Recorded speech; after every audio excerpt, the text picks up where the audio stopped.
The champ cars are in Toronto to take on one mean racetrack. The circuit around Exhibition Place beneath the lofty gaze of the CN Tower was first used in 1986, and it's one of the most popular yet unforgiving street courses on the calendar. Speeds of up to 185 miles per hour, a surface of inconsistent grip and heavy braking in several areas make up a recipe for action-packed races and unpredictable outcomes.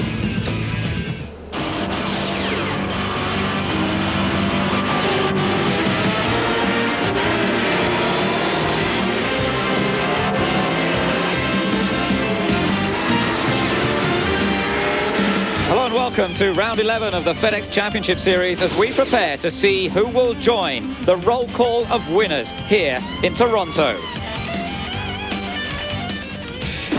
Multiple race winners on this track include Al Unser Jr., twice a winner in his pre-Penske days, and Michael Andretti, who has the amazing record of 5 wins in 11 races, in this, one of his favourite cities.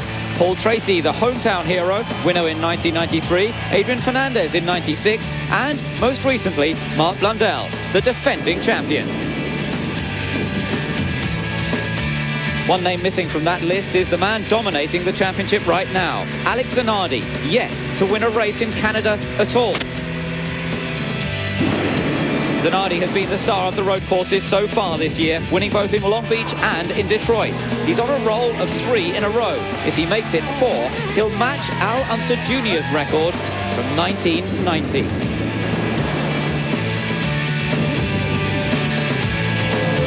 The Italian may be the man to beat, but one driver who could do it is the Scotsman with an Italian name, Dario Franchitti, the pole sitter for the 2nd year in a row. Franchitti's 2nd season in the kart series has seen him mature into a real threat for race wins. Pole at Rio, a 2nd place finish in Long Beach, the leader in Portland until a poor pit stop, and a 3rd place last time out in Cleveland.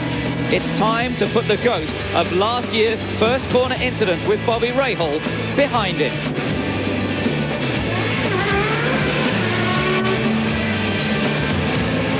So let's take a look at the grid then. Dario Franchitti on pole position. He's 6th in the championship at the moment. Alex Zanardi alongside him, cheered on by a huge contingent of Italians here in Toronto. Michael Andretti looking for his 6th win on the track. Gilles de Ferran, a qualifying performance that bodes well for Goodyear. 5th fastest on the grid, Christian Fittipaldi, still seeking his first win in the Champ Cars. Jimmy Vasser, twice the winner already this year on the ovals. Fastest this morning in the warm-up. Row 4, the fastest of the rookies, Tony Kanaan, and Scott Pruitt, twice a 4th place finisher here in Toronto. 9th on the grid, Bobby Rahal, winner of the first race here in Toronto in 86, and 10th, Paul Tracy, trying to steer out of trouble this week. 11th on the grid, Andre Ribeiro, he raced to a strong 3rd place here last year, and Greg Moore's 12th on the grid, still 2nd in the series, despite 2 non-finishes. Row 7 of the grid, Richie Hearn, he was 7th quickest on Friday, couldn't quite match that pace yesterday in qualifying. Al Unser Jr., wherever he starts, you never count out him. Row 8 of the grid, 2 former winners, Mark Blundell and Adrian Fernandez, both should be strong this afternoon.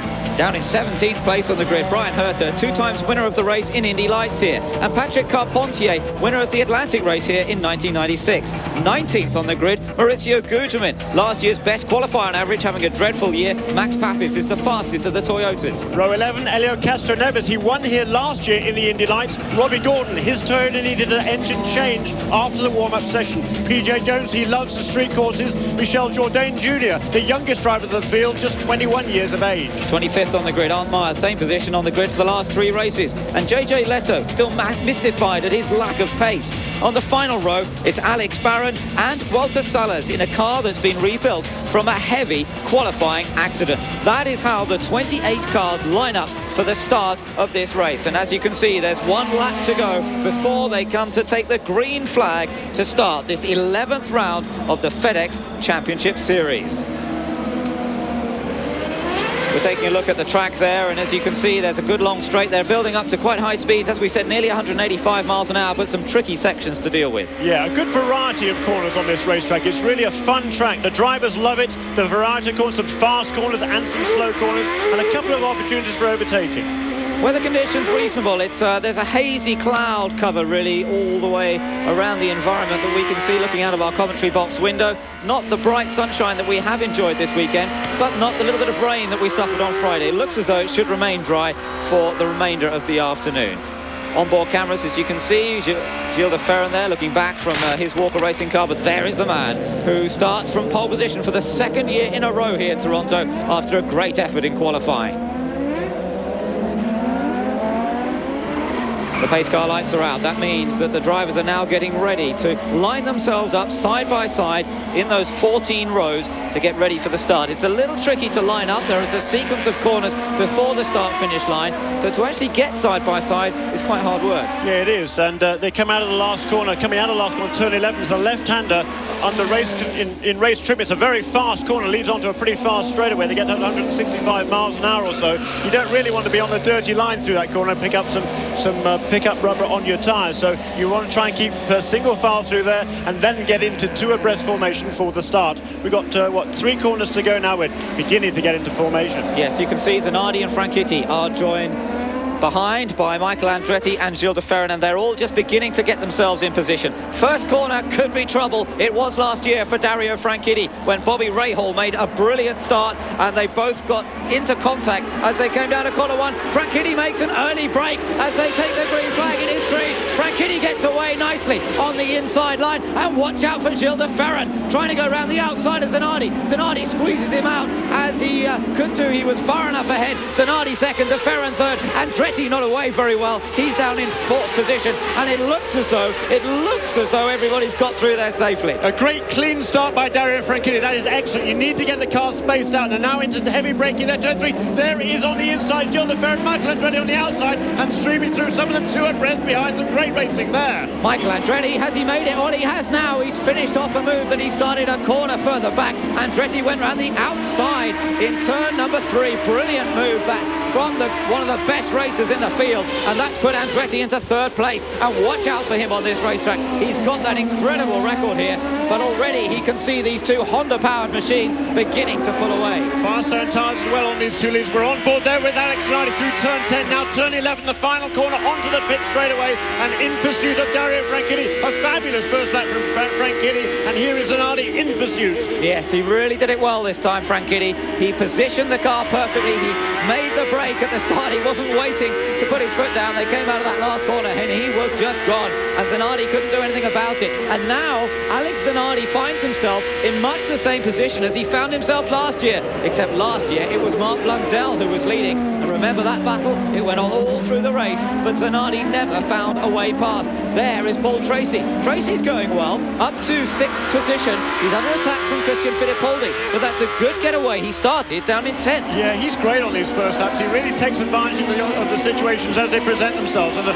fabulous. He's come under a lot of flack over the last couple of race weekends. He's been involved in some incidents. He actually crashed here on a 3rd lap on Friday morning, so he didn't exactly endear himself to his own team there. He's come back strongly. The car has been working well. He's working well with his race engineer now, and things are beginning to come together finally for Paul Tracy. Yes, there is Tracy coming round to complete the 2nd lap now. Tracy lying in 6th position, but there is Michael Andretti. 3rd place for Michael at the moment. It's Franchitti from Zanardi. There's Andretti going through to Ferran in 4th. Then Jimmy Fassett in 5th, with Paul Tracy in 6th position, and behind Tracy it's Christian Fittipaldi, then Scott Pruitt, Tony Kanaan is in 9th, and Richie Hearn is in an excellent 10th place. Yeah, he overtook 2 people on the last lap. He got past both Andre Ribeiro and, believe it or not, Bobby Rahal. And there is Scott Pruitt making a move to the inside of Tony Kanaan, side by side to turn 3 there. Ooh, Pruitt chops him off pretty. Uncompromising style there of Scott Pruitt. He didn't want Kanaan to have a run back at him. No, that was a cruel piece, but he had the line, and that's his entitlement. Kanaan tried to stay with it. In the end, he virtually had to stop. He did well, actually, not to allow Richie Hearn to go past. Hearn is still behind Tony Kanaan, and then it's the familiar blue and white colours of Bobby Rahal at the back of that queue. He is down in 11th position. But up front, it's Franchitti who leads as they come around to complete their 3rd lap. His advantage over Alex Zanardi up to 2.3 seconds. Franchitti putting in some quick laps straight away here as we turn our attention back to Paul Tracy, Franchitti's teammate, holding off Christian Fittipaldi. And as you mentioned, Jeremy, he really has been in the spotlight. This is an important race for him. He comes from Ontario originally, although he now lives in the States. But he gets a lot more pressure on him here from the Canadian fans who want to see him doing well. He sat down for some 3 to 4 hours with the team management, with the engineers the other day, really to discuss the problems they've been having, to discuss trying to get the car to handle the way he wants it to handle, so he doesn't feel too desperate when he's out there. And at the moment, he's doing a good job. Started 10th.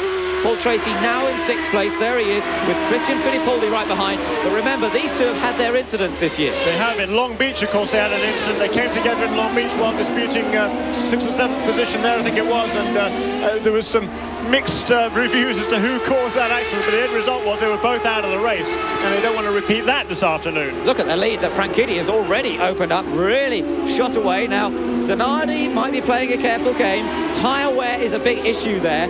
And on this track, they've been suffering with tyres losing performance. We've already seen it in the Indy Lights race, which has taken place today already and won by the British driver Guy Smith. But tyre performance was going away fairly quickly in that race, and we're expecting to see much the same in this one. Could it be that Alex Zanardi, seeing that Franchitti has the advantage, is now just going to play it carefully for a while, look after his tyres? We know that the Italian is very good at doing that, and as you watch this tremendous overhead view of Franchitti, I just wonder, is he going to push a little too hard too soon?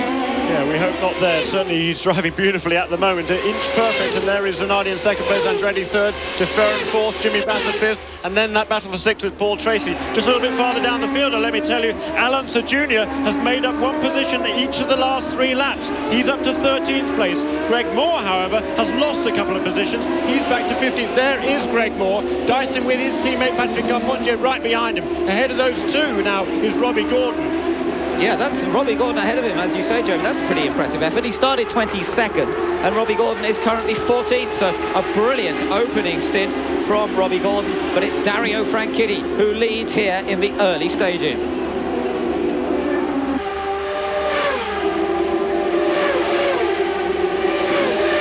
The action. Dario Franchitti is race leader after 7 laps here in Toronto. The battles are going on slightly further behind him, although Alex Zanardi maintaining a gap of about 2.5 seconds to Franchitti in 2nd place. Franchitti just put in a very quick lap that last time around, a 60.7. Good effort that from the Scotsman, and he's staying in control so far. You're looking down at the two Penske's at the moment, and they're running in 12th place for Ribeiro, 13th for Alonso Jr. So both of them running fairly competitively. They've got Bobby Rahal up ahead of them. Yeah, interesting that at the beginning of the race, Alonso Jr. actually fell back a couple of positions. He started 14th, was 16th at the end of the first lap. He passed one car for each of the next 3, and that takes him back up to 13th, where he is right now, and beginning to put pressure on Andre Ribeiro. There's the view as they go along the start-finish straight, up to about 165 miles an hour as they start to go across the line. There is Gualter Sales now. He's had a spin apparently and has continued. Poor Gualter Sales, he's in place of Dennis Vitolo. He looked good in the practice sessions, went out in qualifying, tried to get in a quick flyer early on, and they had a sticky throttle problem which put him in the wall, so he qualified right at the back, and it looks as though he's hit some trouble again already in this race. And you can see there's a lot of unpainted parts on that car as a result of them really having to scrabble to get this car ready for the race. He's been out for 3 months, of course, but since he'd driven a race car before this event, and he made good progress with that car through practice and qualifying. He was really looking forward to the final session yesterday afternoon, and unfortunately a sticky throttle, as you say, put him into the wall there, and a lot of work for that crew to repair that car. He did not get out in the warm-up, so he needs those miles. Our leader goes through, Franchitti with an advantage over 2.5 seconds over Alex Zanardi. Michael Andretti lies in 3rd place, keeping an eye on things. There's Gilles de Ferran in 4th, chased by Jimmy Vasser 5th. There's that battle. Paul Tracy, Christian Fittipaldi for 6th place. Then it's Scott Pruitt, Tony Kanaan, Richie Hearn, Bobby Rahal, then Andre Ribeiro and Alonso Jr. So we're certainly seeing plenty of action. We've heard a report that Brian Herter has brushed the wall. And let me tell you that there's some top names, if you like, a long way down this field at the moment. Mark Blundell, last year's winner, he's down in 18th place. Brian Herter, he's down in 19th position. 20th for Maurizio Gugelmin. And one of our top rookies this year, Helio Castroneves, he's down in 21st. So a lot of people having a bit of a topsy-turvy weekend this time around. It's all about track position here, isn't it? And those guys didn't have track position. They didn't qualify well. They started at the back, and it's awfully difficult to make progress. Well, this battle is looking pretty good. Gilles de Ferran in the blue car, the Valvoline sponsored Walker racing machine, being chased by Jimmy Vasser. But there, back with our race leader, Dario Franchitti. Not the first time he's led a race, of course. He's done that on several occasions. He led races in his very first season when he was with Hogan Racing last year. And more recently, he led at Portland this year. Remember, it went wrong when he came into the pits. His first pit stop, he stalled it coming out of the pits. There are so many elements to winning a race, so many elements that man in second place seems to get just right. He's on such a confident roll at the moment, Alex Zanardi, but he knows he's up against it here. He tried to beat Franchitti in qualifying. He just couldn't do it. Franchitti's time, unbeatable. It was a brilliant lap that the Scotsman produced in qualifying yesterday, and Zanardi had no answer. He's become so good, hasn't he, at qualifying? That, of course, is his third pole. His first was here last year, exactly 1 year ago, and as he said before the race, you know, he really wants to put that first win on the board as well, and what better place to do it than here in Toronto. Just one little note, farther back in 8th place now, Tony Kanaan has actually just got past Scott Pruitt, so the rookie driver ahead of Pruitt, up into 8th place, Pruitt back to 9th, just holding off that battle with Richie Hearn and Bobby Rahal, who we saw a little earlier on. There's Michael Andretti, the 5 times winner of this race, and as he was saying the other day, really loves this place, the whole environment in Toronto. He enjoys the city, he enjoys the whole weekend, the atmosphere and the enthusiasm of the Canadian fans. He says it just makes the whole weekend great fun. And there he is running in a fairly competitive third. He's dropped away a bit from Alex Zanardi over the last few laps. One aspect we have to watch a little more carefully is the fuel consumption. There, by the way, is a battle between Richie Hearn and Scott Pruitt. You mentioned that Tony Kanaan's got past the silver car. Well, now Richie Hearn in the Budweiser car is also trying to get past Pruitt. Now, I was just about to say, Michael Andretti wasn't as good on the fuel consumption last week in Cleveland. He definitely lost out in the latter stages to Alex Zanardi.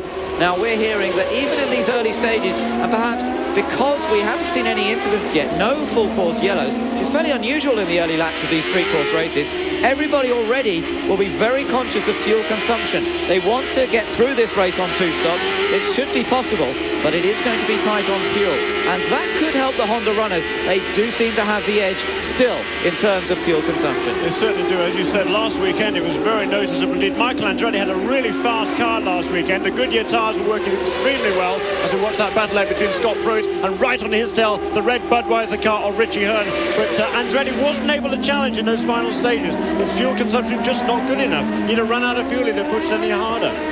Pruitt there having to brake on the inside, the car getting a little bit light on the back end. Remember, the braking so hard at the end of the straight that there's not really any weight pushing the rear tyres onto the road, so the back end of the car goes very light, very unstable, and if they're turning at all, even to try and block another car, then it's very easy to lose control, to spin the car, and that was something Pruitt had to be conscious of at that point. Still holds on to that 9th place ahead of Richie Hearn, with Bobby Rahal right behind. We just had a report that the number 77 car, Arndt Meyer, in the Lola, has brushed the wall down at turn number 1. We think that he got away with it. He has continued, so there's no debris, there's no yellow flags as they come down to the corner. We see Scott Pruitt at now. This was the area that Meyer hit the wall, but he's well clear of it now. Rahal right in this battle for 9th position, and then behind him the 2 Penske's still running well, Andre Rivera and Alonso Jr. Remember, behind them, Robbie Gordon, Greg Moore, Patrick Carpentier.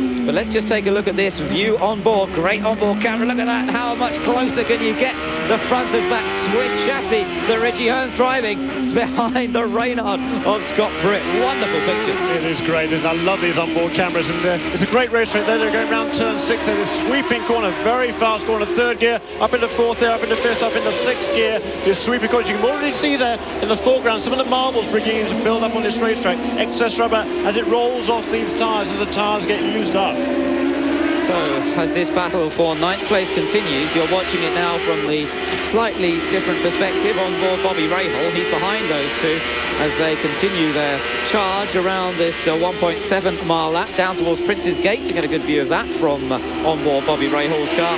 Things a little bit settled at the moment as we get to about halfway through the first stint of fuel and tyres. And Dario Franchitti still in control of this race at the moment.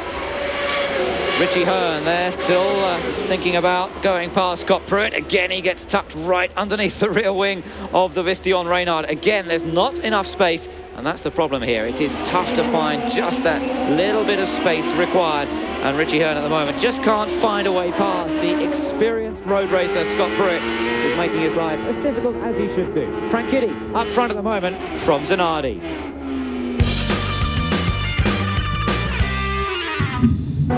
Dario Franchitti continues to lead after 17 laps here of the Molson Indy. Zanardi in second place and Andretti in third. But remember, we were watching a battle between Pruitt and Richie Hearn. Hearn, unfortunately, has just made a mistake. Look at this. He wasn't actually having a go at getting past Pruitt. He just locked up the brakes. He locked up the right front. The back end came round on him. And that, unfortunately, has ended that rather entertaining battle that was for 9th position. Richie Hearn's now dropped way down the order.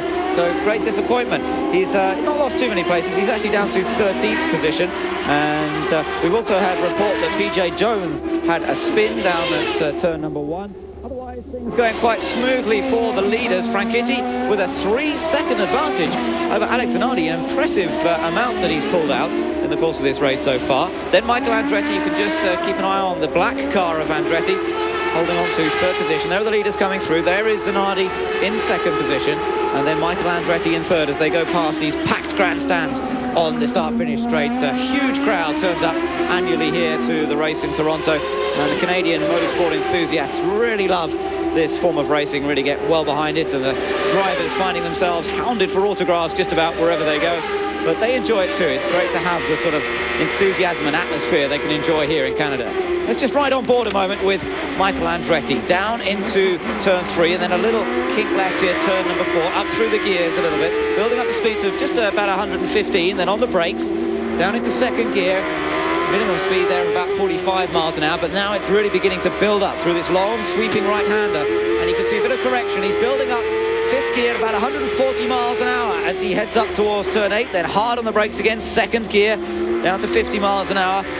Accelerates a little bit, back on the brakes, just picks his way through this sequence of corners, just trying to maintain the momentum, build up the speed as he comes out of this left-hander turn 11 and up to 165 miles an hour again as he crosses the line.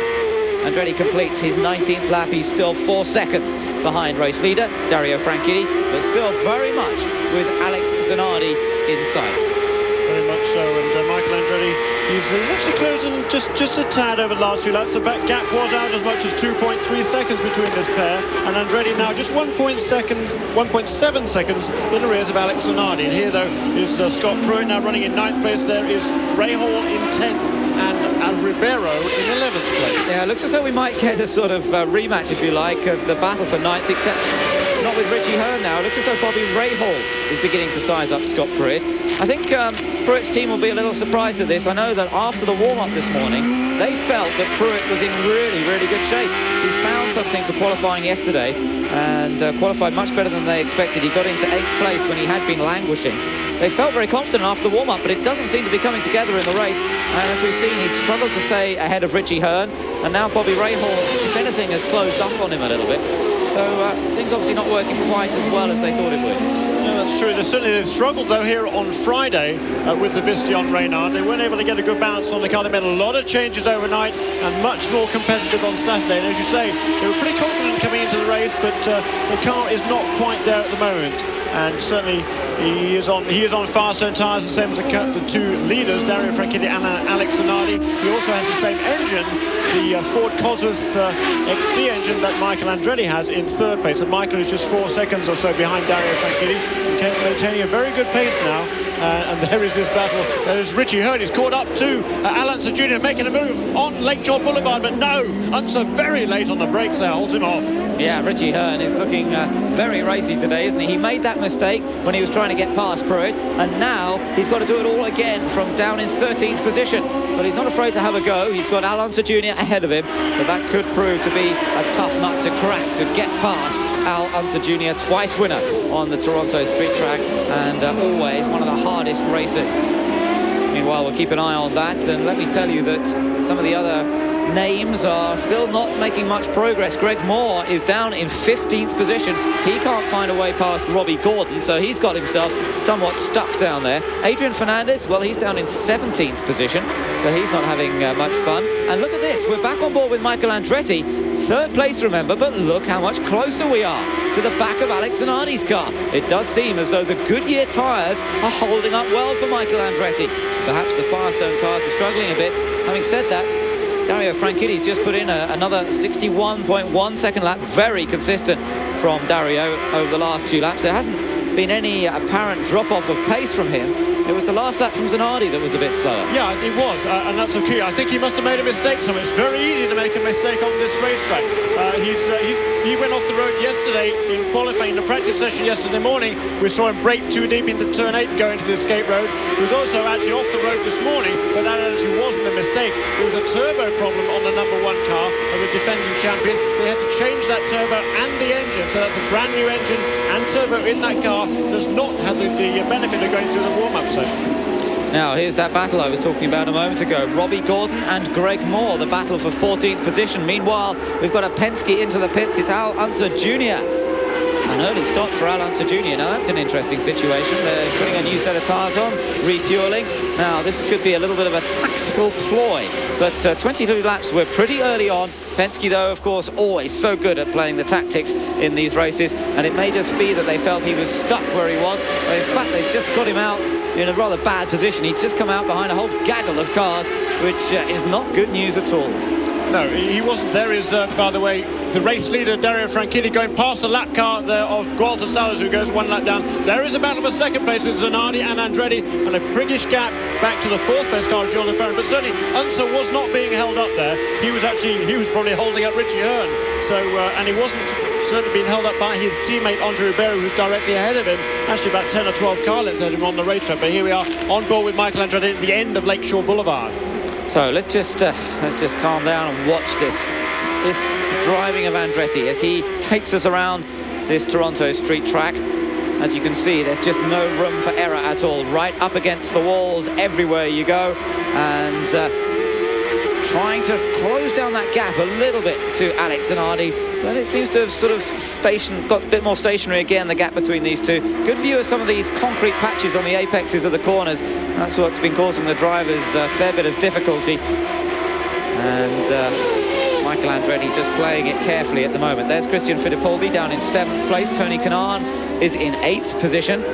These two having quite a fun battle. It's still Paul Tracy just ahead of these two in 6th place, but it does look as though Fittipaldi has lost a little bit of pace over the last couple of laps.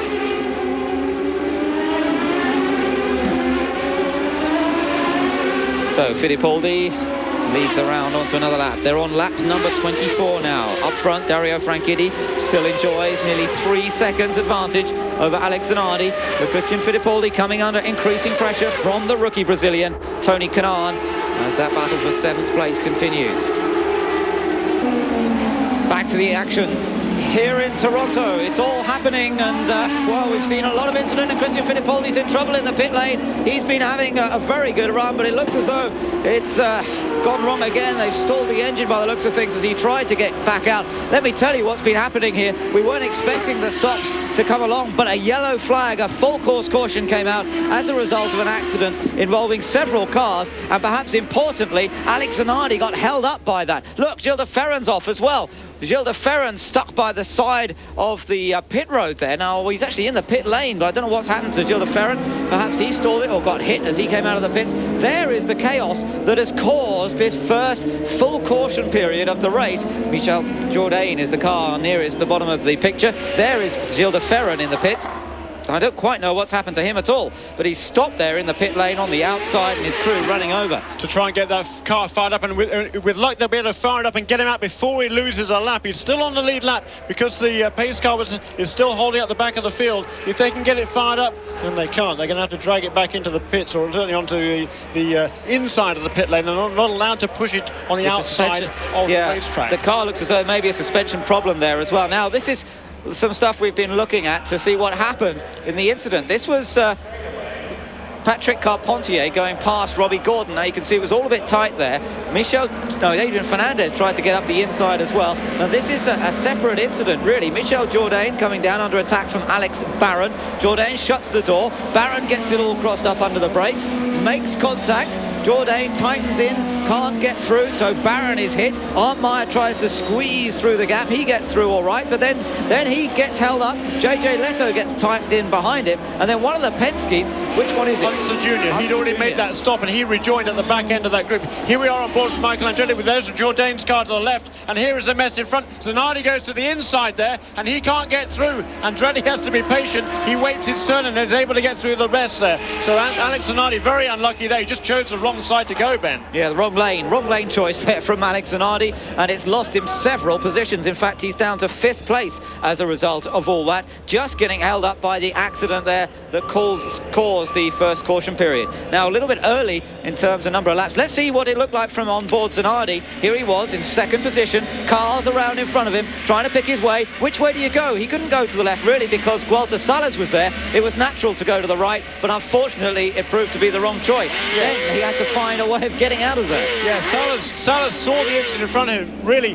Zanardi was blindsided there. He couldn't see the incident. He was concentrating on the back of Salas' car. He wasn't really expecting Salas to slow down there, and because Salas slowed down, Zanardi jinked to the inside. Oops, wrong way to go, and then he was stuck.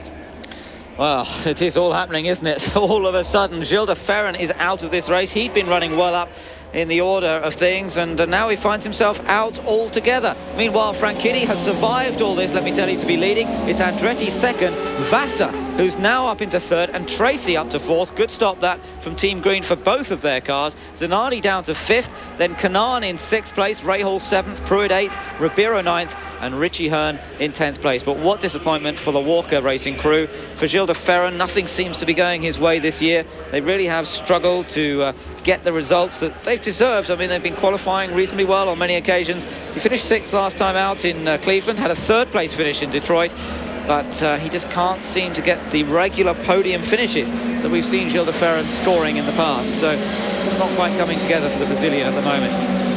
Meanwhile, the leaders going past the pit lane. We've got a 1 or 2 coming back into the pits. That's interesting. Alonso Jr. has decided to come back into the pits. Arndt Meyer has come in as well. Those cars that got involved in that incident, perhaps a little bit of damage done. We're riding on board at the moment with Michael Andretti in 2nd. Let's hear from Gilles de Ferran. Place, and then everything just kind of broke loose. What happened? Well, it was a shame because the guys did a good pit stop. When I was coming out of the box, I just clipped Christian's left rear. I don't know if it was the wheel that the guy took off or the wheel that was already there. Just couldn't get out of the box. Just clipped it. I climbed over his left rear, and that was it. It broke the suspension. It was a real shame. So that actually happened exiting the pits then on the stop. It wasn't related to the other problems on the track. No, he was exiting the pits right here. You know, I just came out, the tail swung around a little bit and climbed over Christian's left rear. All right, thank you. So that's the reason then, and that was why we saw Christian Fittipaldi being pushed back into his pit box. What a shame for the 2 Brazilians who were both well up in the race, and they made contact there coming out of the pits. It's always so easily done. We saw what happened last time when Paul Tracy and Alonso Jr. made contact coming out of the pits in Cleveland, and now it seems to have happened here in Toronto. What a shame. They were running 4th place for Gilles de Ferran before that accident. There we're looking at Alonso Jr., who was held up in that fracas down at turn 3 and 4, and he is actually a couple of laps down now. Let's check you through the running order. Franchitti from Andretti, Vassar's moved up to 3rd, Tracy 4th, Zanardi down to 5th. He's going to have some work to do now. Kanaan 6th, Rahal 7th, then Pruitt, Ribeiro, Hearn, Moore down in 11th place, ahead of Fernandez, Gugelmin, Herta, and Helio Castroneves 15th. Then it's Papis, Blundell, Robbie Gordon's lost out in that run. He's down to 18th. Then Christian, but it looks as though he's got problems. And then Gualter Salas in 20th. And some of our other runners. But as you can see, Gilles de Ferran out altogether. One lap to go then before they go to green flag racing conditions again. And everything beginning to settle back. Alex Zanardi back in 5th place now. And it looks as though taking that 4th win on the trot is going to be very difficult. A number of times that seems to have happened. Paul Tracy last year won 3 in a row, and it looked as though he was going to make it 4 in a row, but that 4th one always seems to be very, very difficult. And Zanardi, just out of luck on that occasion, just chose the wrong piece of track to sit on, and that meant he lost to 3 places as a result. So Franchitti, our leader, he will now come under the attention of Michael Andretti, and then Jimmy Vasser, of course. But as I mentioned, Jeremy, that stopped relatively early in proceedings, of course. Now, we may well expect more yellow flags throughout this race. I'm sure there'll be more incident. But if it ran green all the way through, they would have to make 2 more stops. What do you think? Yeah, it's fairly marginal, certainly. They'll be struggling to get to the end on just 1 more stop, stopping this early. We thought they could probably do 35 laps or so. That would mean a stop on lap 70 for the 2nd stop, and that would leave them 25 laps to do on the 3rd stint. Well, they managed 26 on that 1st stint, so they probably can make it maybe on 1 more stop, but it is awfully marginal. Yes, that could make life very tricky, but as I say, yellow flags are likely to happen again. We've still got quite a lot of the cars in the race. We haven't lost many yet in this reasonably early stages. We're about 1/3 distance. Actually, in fact, I think we just lost 3, actually. Alex Barron's car, I think, was just pushed away from the pit lane. Gilles de Ferran is out of the race, and Christian Fittipaldi, as here we are back to green flag racing. There is Jim Swinton on the green flag, but Patrick Carpentier is in the wall before the green flag. Yes, somewhere it's gone all wrong for Patrick Carpentier as he tried to get on the power, knowing the green flag was coming up, and now Carpentier finds himself facing the wrong direction. There is Franchitti then, who's got away extremely well. He was very disappointed with both his start and his restart. Well done, Patrick, he kept the engine running. And Marc Blundell spun somewhere as well. Now I wonder if it was an incident between 2 of them, and it looks as though his engine is not running, and it looks as though he may be just on the entrance to the pit lane there. Yeah. But I don't know whether he's going to be able to get out of the way sufficiently by the time the leaders come around. Well, Carpentier actually has just come into the pits. He was also already a lap down. Blundell, however, there were several cars apart. There were, what, 6 or 7 cars between them at that restart. Look at those marbles there in the foreground of this picture as the cars go through on the racing line, beginning to build up there already.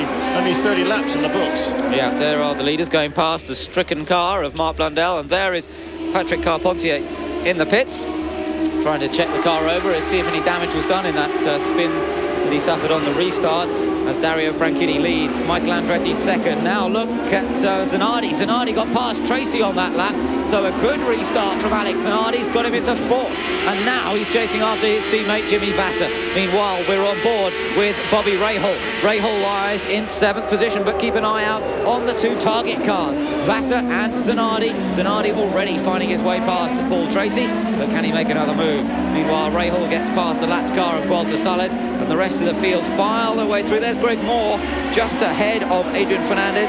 Greg Moore is down in 11th place. Let me also correct myself. Christian Fittipaldi did in fact get going again. He is down in 18th place and the last car on the lead lap. So here we go. This is certainly holding up to be an interesting, exciting race, and for Dario Franchitti, so far so good. Some good start originally, a good restart, a good pit stop. He didn't stall on the way out. There was some real delight from his pit crew as he came out of the pits. They were pleased with that stop. They did a great job on that first stop.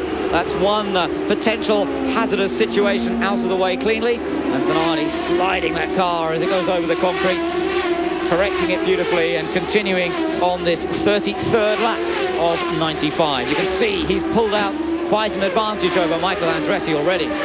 1.4 seconds already. There he is under heavy braking there at the end of Lakeshore Boulevard, and Andretti there beginning to come under pressure from the 2 target cars. Yes, Jimmy Vasser is the first of those, but now we go on board with Alex Zanardi. Zanardi lies in 4th position, remember, and he's got to try and find a way. Oh, and we've got a full course yellow. A full course yellow. Now, this is interesting. It may be because of the stricken car of Blundell. They haven't been able to get it out of the way. A full course yellow. Now, I wonder if anybody will decide to have a top-up hit this stage. We haven't had many laps since they've been in, but in terms of trying to space the stops throughout this race, some may decide to come in for a top-up, and it may be not the leaders, it may be guys further down the order. Certainly not the leaders, Ben. They can't afford to lose up that, what we talked about earlier on, the track position. In fact, I think this yellow will certainly help them. I think even before this yellow, it was kind of marginal as to whether they could get to the end on just 1 more pit stop. This, of course, will help them. They get much better fuel mileage, of course, running at much reduced pace under the behind the pace car, and with this caution, if it goes on for a couple of laps, and maybe there'll be another caution a little bit later on in this race, and that may well enable them to get to the finish with just 1 more pit stop. So it doesn't look as though too many people have decided to come in. Carpentier has come into the pits, and he was last after making that second stop in any case, so nothing to lose there for Patrick Carpentier. Dario Franchitti continues to lead under this yellow flag. Mark Blundell's car has been brought into the pits now, and no one else apart from Carpentier deciding to come in. Carpentier having a nose cone change and just making use of that pit stop. But there is the stricken car of Mark Blundell. He's out of it altogether, and end of the day for the defending champion here in Toronto. And all sorts of problems this weekend for Mark Blundell. This morning he had a throttle problem, and he just wasn't picking up clear, kept on cutting out on him, and whether that was the same problem in the race here, hard to say, but we'll try and find that out for you. But certainly Mark Blundell's day is done. Another disappointing weekend for Pac West. His teammate Mauricio Gugelmin is actually running in 14th place now. He'd passed Brian Herder before that first caution, and then actually right at the restart Herder got the place back again, so some good dicing going on there. So Franchitti leads them round, and Michael Andretti right behind. We're getting ready for the restart once again. A couple more corners to get through safely, and then they'll be under green flag. Here they come then, accelerating out of turn 11. Watch the cold tyres. They've got to be a bit wary as the tyres have lost temperature behind the pace car. They get going again on lap number 36. And watch out for this man, number 1, Alex Zanardi. Cold tyres might just suit him well, and he tries to come out of turns 1 and 2 as cleanly as possible to attack teammate Jimmy Vasser. But Jimmy Vasser made a very good restart himself, and it doesn't look as though Alex Zanardi has been given the chance to get past. Franchitti takes it steady there, and everybody getting a little closer. Andretti closing right up to the back of Franchitti's car. Isn't that a great shot, looking down there from the helicopter down to see them all concertina up closely together, and the braking there for turn 3 there, that very tight corner. And here now through turn 6, Zanardi there is Tracy, Canaan, Rahal, but out in front of the pack is Dario Franchitti.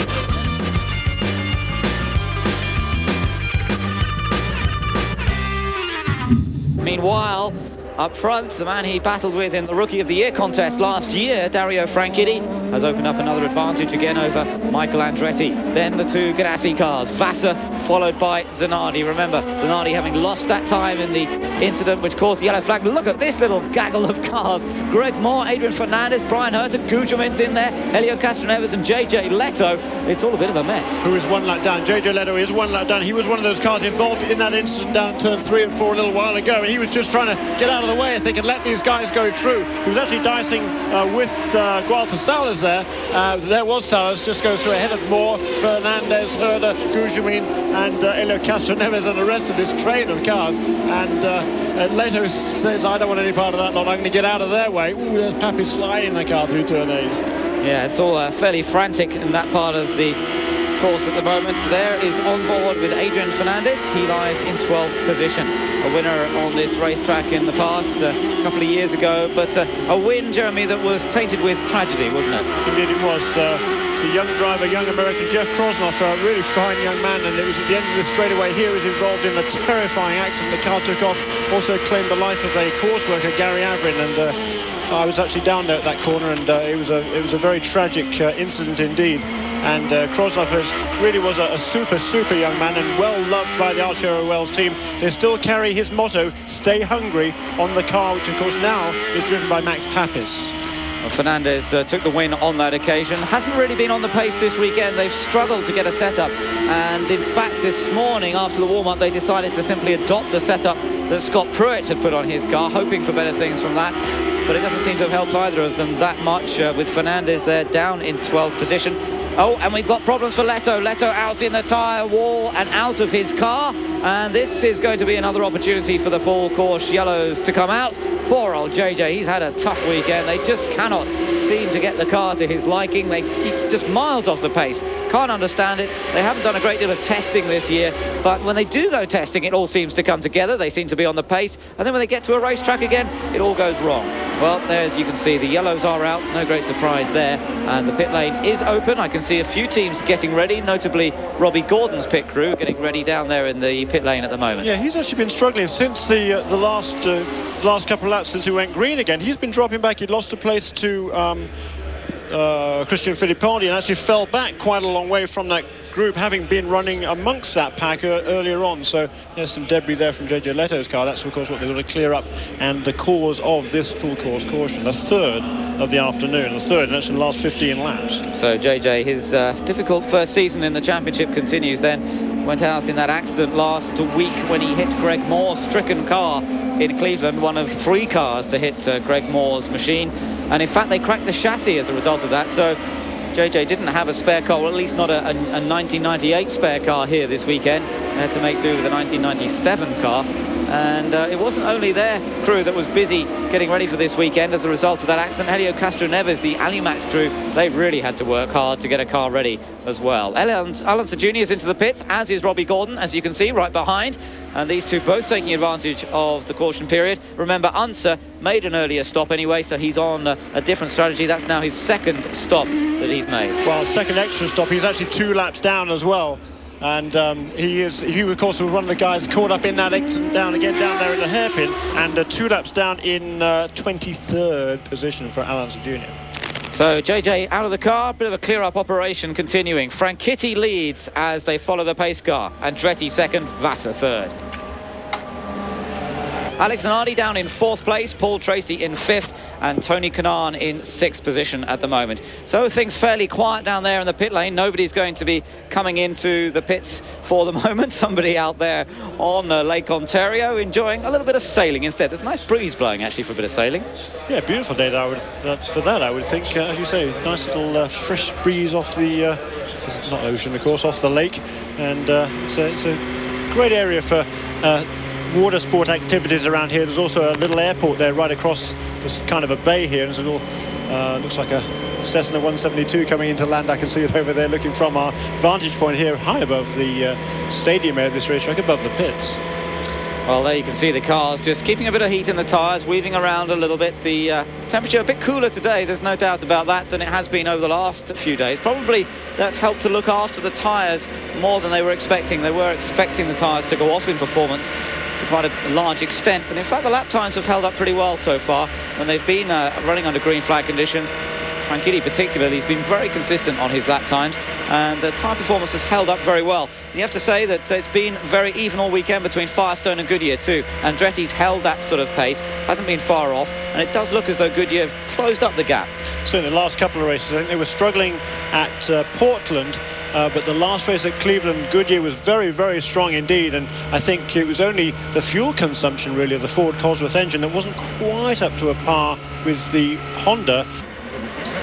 Zanardi then in 4th position, Tracy right behind him at the restart, which should take not too much longer now. We think the pace car light is out. Yes, it is. There it is. So we will be getting this one underway fairly soon. Franchitti from Michael Andretti. And as I mentioned before, Franchitti watching these restarts, disappointed with his restarts in Cleveland, really focusing on getting them right here. And so far, so good. He's done an excellent job. But apparently Newman Haas have been on the radio to Michael saying, use your button on the restart, and that button means some extra boost from the engine, and that could give Dario some problems, but perhaps he'll use his button as well. They're no doubt all listening in on each other. I would think so. They've got the fuel mixture button there. They can richen the mixture to get extra horsepower, and when they press that button, if they're on a leaner setting, they press that button, it gives them full rich maximum horsepower. And here we are for the restart. There is the green flag once again.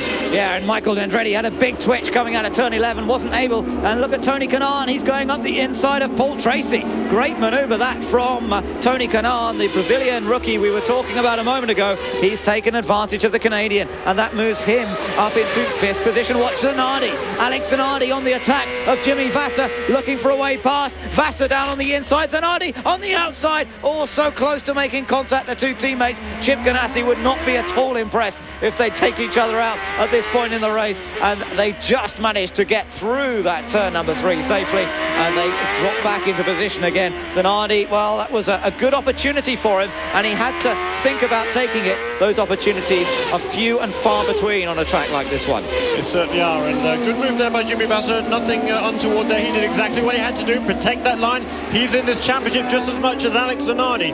He's well in contention. He's for 2nd place right now. It might be a fair way behind Zanardi, but there's still 50-odd laps to go in this race, so if Zanardi would have failed to finish here, Vassar would be much closer in contention. That's the way he's looking at the race, even at this early stage. Yeah, sideways off that turn there. Yeah, how much closer do you want to get to the wall? Great camera position on the outside there, just to see how brave they're being, or perhaps how lucky they're being on some occasions. But Vassar got through there safely, holds on to third place, and Arnie just showing the nose, but not really making any decent attempt to overtake. Way too far back to do that, and Vassar was very conscious of that fact. These two, of course, good mates, but as you say, they're racing hard for position. And this is on the replay of the restart. You can see Tony Kanaan getting past Paul Tracy. That looked very clean. Lovely piece of overtaking. Brave. He was on cold tyres, remember, so it's hard to judge how much grip you've got. And there's the view from Bobby Rahal. Well, yeah, super shot there of Bobby Rahal turning in there behind Paul Tracy, and Tracy has to chop across and take the line away from Bobby Rahal. Beautiful move by the young Brazilian driver Tony Kanaan. So Franchitti leads with Andretti in second place, then Vassar, followed by Zanardi, then Kanaan. There he is in fifth place. Paul Tracy down to sixth position now. Seventh for Bobby Rahal, then Scott Pruitt eighth, ninth for Richie Hearn, 10th for Andre Ribeiro, then it's Brian Herter and Greg Moore, the other 2 point scoring positions for the moment. But Christian Fittipaldi there, somewhat further down the list. He's actually right behind those two. And Herder again, he made the move past Greg Moore on that restart. And here is Moore now under pressure from on the outside, the yellow helmet, Christian Fittipaldi. Moore, I think, certainly is struggling a little bit. You can see Herder has pulled away, and coming off the turn there, Christian Fittipaldi tucked in right behind the player's car. Now let's have a look, and Moore's in trouble as he just kept to the inside and seemed to let Fittipaldi through there. So it looks as though there could be some sort of problem for Greg Moore's car, and it seemed to be far too easy there for Christian to just drive past that player's Forsyth machine, and it doesn't look as though the Canadians are enjoying a particularly successful day here today. Top Canadian at the moment, Paul Tracy in sixth place, but the other Canadians, Greg Moore seems to be in trouble. Patrick Carpentier, as we've seen already, out of the race. So Canada not having a great deal to cheer about in terms of their drivers in the FedEx Series at this moment. Tony Kanaan comes through, still chased by Paul Tracy, but we're concentrating on this battle for third place between the two Ganassi teammates, Jimmy Vassar and Alex Zanardi. And look at that, Zanardi got it well crossed up under braking there. Big mistake from him, and he very nearly collected Vassar with it. So that would have caused the old heartbeat to go up a bit. Scott Pruitt, meanwhile, is still defending his position from Richie Hearn. I think we were here earlier in the race. Yes, really. It's good to see that Hearn has fought his way back up into ninth place there. And we're looking back to his car, of course, from the Vistion Reynard Ford Colts on Firestone tyres. That is Scott Pruitt. A heavy braking here for turn 8. And look how Hearn closes in under braking. Yeah, but a little bit of a twitch as well on under braking before he gets to turn into the corner. So Richie Hearn still trying very hard indeed, and he's improving each time at the moment. They're doing a great job, the Della Penna Motorsports team, with that Swift chassis on the Firestone tyres, really doing a fine job with that car and chasing Scott Pruitt as they exit turns 1 and 2. Up front, Dario Franchitti's lead over Michael Andretti, 1.6 seconds. And then it's about the same gap back to Vassar, who's still under pressure from Alex Zanardi. And Zanardi's not prepared to give up on passing his teammate just yet. Interesting this weekend, Jeremy, that... oh, look at this. Vassar's very wide there. Ooh, I thought that was a chance for Zanardi to go through, but he didn't take advantage. Interesting this weekend that a visitor to the circus, Craig Pollock, the boss of the British American racing team in Formula 1 next year, taking Reynard chassis into Formula 1, and a lot of conjecture about who's going to be in that team. They're talking about Jacques Villeneuve, of course, possibly going to the team. And Craig Pollock perhaps here looking out for somebody to join him. He was saying some very favourable things about Jimmy Vassar the other day. Now that would be a great surprise if Jimmy Vassar were to cross over to Formula 1, but Craig Pollock on the lookout here, obviously, to see just who is performing well and who perhaps might fit in with that whole team profile. Jimmy Vassar having a much stronger year this year. Last year he seemed to be phased by Alex Zanardi. Zanardi dominated within the team, but towards the end of the year Vassar came back. Look at this, oh, Vassar and Zanardi so close together again. Zanardi locking up on the inside. I'm just worried they're going to take each other off. Yeah, really, I think there's no question that Zanardi wants past you. I think he's getting a little bit frustrated. He's locking up that tyre an awful lot. You don't really want to abuse those tyres. It's the inside front there that is sort of less under load there as you turn into that corner. It's a right-hand corner, so the weightage goes onto the left front wheel there, so the right front is unweighted, relatively speaking, and that's what tends to cause that to lock up. But you don't want to abuse these tyres, and he's driving awfully hard, and I think he should know by now that Jimmy Vasser doesn't want him to come fast. Franchitti goes through in the lead. Andretti in second place. There is this titanic struggle that's going on for third between Vasser and Zanardi. And then looking further back, we saw Kanaan go through. Tracy went through. Christian Fittipaldi still stays right behind Brian Herter. In fact, Greg Moore still going, but down in 13th position. So he hasn't pulled into the pits or anything, Greg Moore, but just doesn't seem to be on the pace. There is Paul Tracy under pressure from Bobby Rahal. And you can sort of tell that Tracy's driving a careful race this weekend. A couple of occasions he's been passed today. Had a very good start, of course, but when he's been in a side-by-side situation, he obviously has tended to err on the side of caution today. Yeah, certainly. I mean, the moves that Tony Kanaan pulled on that last restart was a beautifully judged manoeuvre. Absolutely nothing Paul Tracy could do about that one.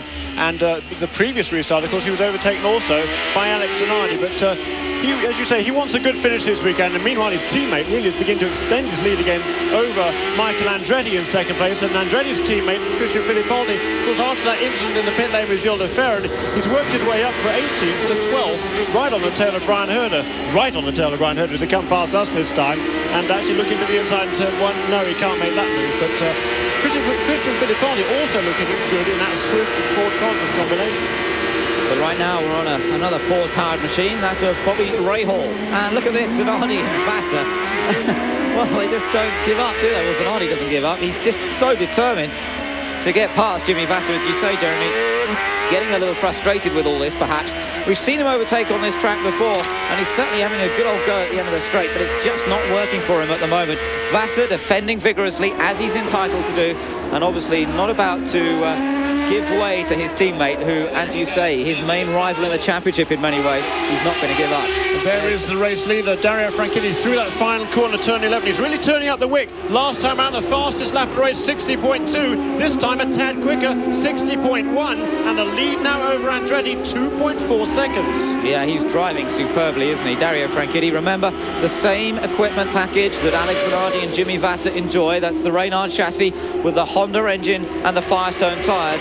Team Green, with that same package, haven't produced the same sort of results as the Ganassi team have in the last couple of years, but nonetheless they're beginning to get there. This strong driver lineup this year of Franchitti and Paul Tracy, and Franchitti, who put in such a strong rookie season last year. There's no doubt that Roger Penske was very interested in him at the end of last season. In fact, the deal had already been done, and Dario had rather burnt his bridges with Mercedes-Benz by that time. So Dario not in a Penske, but he is in a Team Green car, and that seems to be working very, very well here in Toronto today. Opening up an advantage over Michael Andretti in second place.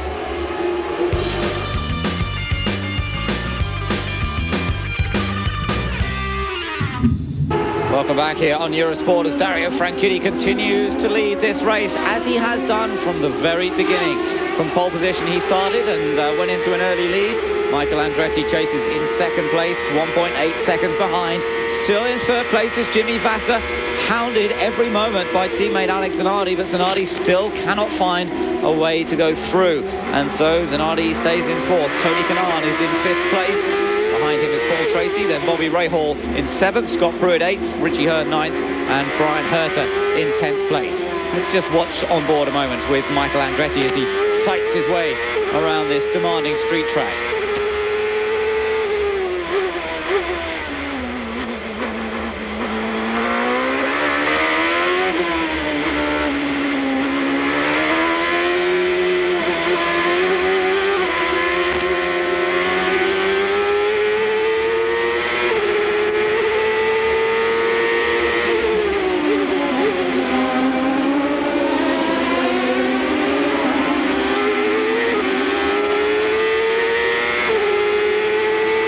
To maximum speed on the long Lakeshore Drive as they head down towards turn number 3. Let's just take a look at the race summary after 56 laps, 39 laps to go. Franchitti has been the only leader so far. We've had 3 cautions lasting a total of 11 laps. 5 cars are out of the race already, but that's not bad going really on a tight track like this. The cars out: Leto, Carpentier, Marc Blundell, Gilles de Ferran, and Alex Barron. But not a bad score, that one. Also, I think Andre Ribeiro, I think we can add to that list. He came into the pits just a lap or so ago and is still in the pits. I think actually his car has been pushed away. I'm not quite sure about that. It's certainly not in the pit lane at the moment, but he appeared to have gearbox problems. They were rocking the car back and forth, and certainly that has been the Achilles heel of this PC27 chassis. Well, Franchitti out front, Michael Andretti, we know already, beginning to think about fuel conservation. But I think they all are at this point. We're getting towards the time that the second stop for these leaders is going to have to be made fairly soon now. But then it's a question of whether they can actually make it through to the end of the race on that amount of fuel. And that's going to be an absolutely crucial question. Some 38 laps to go now. It is going to be tight, but it is just possible. Depends really how far they can go now on the fuel they're on in this section. That will then give us the clue, really, as to whether they're going to be able to go all the way to the end without stopping again. No, I think they should be okay. I'd be very surprised if that wasn't the case. 38 laps, if they can stretch another 3 or 4, that should be just about okay. There is Helio Castro-Neves holding off Mauricio Guzman. That is the battle for 14th position. So fun and games going on between an experienced Brazilian and a rookie Brazilian. Mauricio Guzman, of course, with Grand Prix experience. Helio Castro-Neves in his first season of top-class international motorsport at this sort of level, having performed well on the Indy Lights scene during 1997. And doing a good job at the moment, although he's had a bit of a tough weekend, so he qualified a long way down. And there he is in 14th place at the moment, with Mauricio Guzman in 15th. You mentioned, Jeremy, that the Penske of Andre Ribeiro out. Alonso Jr., of course, had his problems earlier on in the race. He's still out there, but he's some 3 laps down in 21st position.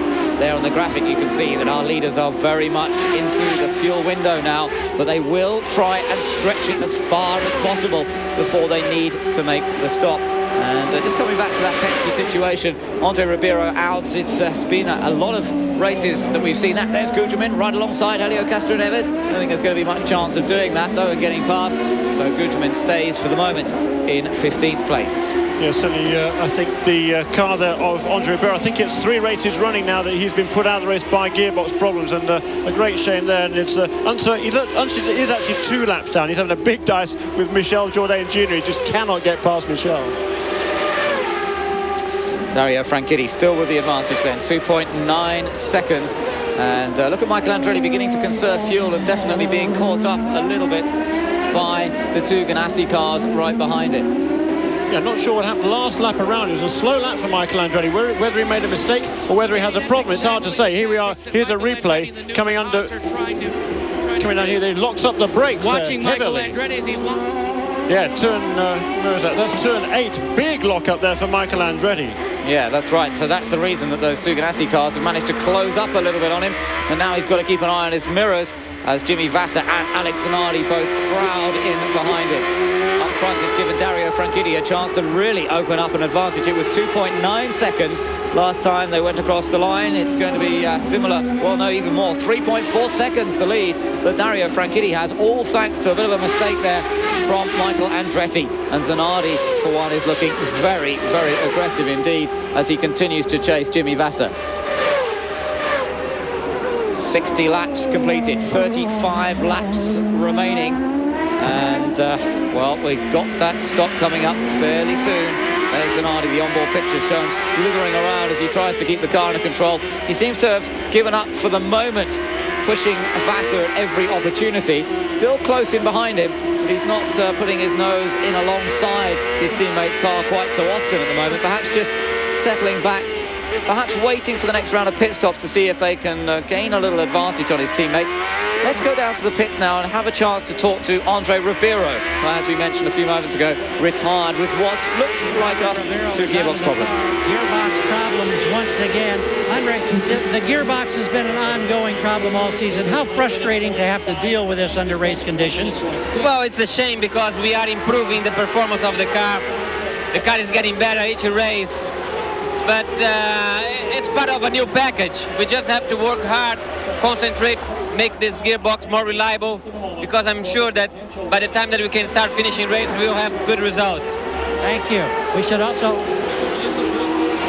Well, Well, look at this. Problems for Tony Kanaan in the pits. Tony Kanaan, it's all gone disastrously wrong. And it looks as though there could be a methanol fire there. You cannot see the flames, of course, with a methanol fire. And suddenly the whole team goes to work with the fire extinguishers. And it looks like a very scary moment indeed for Tony Kanaan. And what a disappointment after an absolutely superb race from him. And it's all gone wrong down there in the pit lane with one of the scariest features of motor racing at any level, a fire in the pit lane. But it looks as though they've got it under control. Tony is safely out of the car. Now let me tell you, we've been joined up in the commentary box by Mark Blundell. Good to have you with us, Mark. That incident there, that really is one of the nastiest things to see, isn't it? Yeah, that's very scary. I mean, the problem over here is we use methanol and you can't see it burn, you can only feel it. And it looks as though there must have been a fire there because he must have felt some heat and decided to jump out, but it looks okay. Yeah, thankfully he's okay. With great disappointment, he was having a good run. Just tell us a little bit more about your situation and anything more you may have learned. It was a throttle problem with your goal. Look at this, Zanardi facing the wrong way. Alex Zanardi perhaps had another attempt to get past Jimmy Vasser and he's lost it, but I don't think he's lost any places as a result of it. He was very close behind going to turn 1. I think he had to try to down into turn 3 and lost it under braking there. So he's lucky, he's still going. The car appears to be in one piece and nose seems to be all right there. So a lucky escape, I think, for Alex Zanardi, and he's back out ahead of Paul Tracy. So he didn't even lose a position. No, but he lost quite a lot of track time. We'll get a chance to have another look at this. Mark, talk us through this a little bit. Let's see what happened. Obviously having a go at getting past Jimmy. Yeah, he just locked up basically. He's just gone in a bit too quick there and just tried to go up the inside of Jimmy. Jimmy didn't leave him any room. He's locked his brakes and around he goes. But fortunately, he got away with it. Yeah, fortunately, as you say. Michael Andretti into the pits. Our second place man has come in now. Lap number 63. 32 laps to go. They'll be able to make that through on that tank of fuel. He won't have to come in again. Gets it away cleanly. They needed to get all the fuel on board because it won't be easy to make it through, but it should be okay. 32 laps. We know, however, the Ford fuel mileage not quite as good as the Honda. We saw that last week in Cleveland. Michael Andretti will be all too aware of that. And it's important to see that the Honda-powered car, notably of race leader Dario Franchitti, hasn't yet had to make his pit stop. Interesting. I wonder how many more laps he can do before he comes in. Will he be in this lap? No, another lap. So Mark, it looks as though again they're getting good fuel mileage from this Honda. Yeah, they're getting incredible fuel mileage. I mean, they're doing great lap times. He's doing a 60.5 out there and he's still getting good mileage with it. I mean, that's unbelievable. 60.6 the next lap. You know, that's going to be hard to beat. Michael's gone into pit a little bit earlier. He may get the run now as Franchitti comes in. So if he gets some hard laps and he gets his tyres up to temperature and gets those hard laps in before Franchitti joins, he may just join back up right on his tail. Well, interesting stuff. Zanardi and Vasser, of course, are still very much in the hunt here. They haven't had to come into the pits yet either with their Honda engine. There is Zanardi. You can see the time that he lost, but putting in some pretty quick laps. 60.1 last time around. So that was an impressive time from him, faster than the others in the lead group at the moment. Meanwhile, of course, one or two more cars coming into the pits. You can see Helio Castroneves' car is in the pit lane now, although he's not really featuring amongst the front runners. He's quite a long way down the order. Mark, just coming back to you again, a throttle problem we gathered. Did you learn any more about that before you came up here? Basically, we just got a throttle assembly problem, and it's the same problem what affected us this morning in the warm-up, and the same deal what gave us problems in Detroit where we hit the wall. So it's been a situation which we hope we're going to rectify, but it's cost me another race. That's a great shame. Look at this, though, Alex Zanardi. This is an absolutely critical stop now. The pit for the Ganassi crew, right down at the end of the pit. Now, the two cars, of course, separate pit crews for Vasser and for Zanardi, and the race on between them will be hard fought. They'll be determined to beat each other. It's all about track position. Are they going to get Zanardi out ahead? Vasser's got another lap out on track, and it looks as though he's got away cleanly. Michael Andretti comes across the line, and Zanardi has got out just in front of him, and there is that Paul Tracy, isn't it? Yes, so Dario hasn't yet made his pit stop, so that's the key one. That's what we're waiting for now. Look at this battle. Look at it. Andretti versus Zanardi. Andretti with tyres up to temperature. Zanardi on cold tyres. Can he control it on the brakes? Down into turn 3. Yes, he can. Side by side racing. Yo! And Zanardi squeezes Andretti into the wall. It is a move we see often at that part of the track. And now in comes race leader Dario Franchitti. This is the critical stop for Team Green. It's a critical stop for Franchitti. He must not stall it this time. time coming out of the pits as he did in Portland. It's got to be clean. He gets it away, spins the wheels nicely, but where is he going to come out? Is he going to be out well ahead of Zanardi and Vassar? Well, it looks like it. It looks as though he's very comfortably out in front of those two, and it should be good news for Dario Franchitti. They're just coming past our commentary position, Zanardi and Andretti, and so it looks very... And Andretti is diving down the inside into turn one. It breaks the lockdown. I'm sorry you didn't see it. There is a Michael Andretti just ahead of Alex Zanardi. Fabulous move down the inside into turn one. So Michael Andretti moves up one place as everybody jostles round on the pit stops here. But what a great overtaking manoeuvre from Michael Andretti up the inside of Zanardi. I don't think Zanardi's had that happen to him in the last couple of years. Oh, he's had it done to him in the last couple of years because we've done it. But I mean, the last few races he hasn't. It's a great move by Michael. Look, yeah, he just pinned him down the straight. Zanardi's got a little bit more fuel and just trying to get his tyres up to temp. Michael's committed and he's made the move. It's a fantastic move. Good move, very good move indeed. And Michael Andretti gets past now then. What's going on here? Is that Jimmy Vassar just ahead of Michael now? It is indeed. So this is a contest as Michael is looking very fired up, isn't he? Really, we haven't seen Michael on this sort of pace for a little while. There is Jimmy Vassar, the car sliding around now. Is Michael going to repeat what he did last time around on Zanardi? He's certainly setting himself up for it. He looks for the outside, then the inside. He's going for the line on the inside, down into turn one, and he's going to repeat the manoeuvre. And Zanardi trying to take advantage of it as well.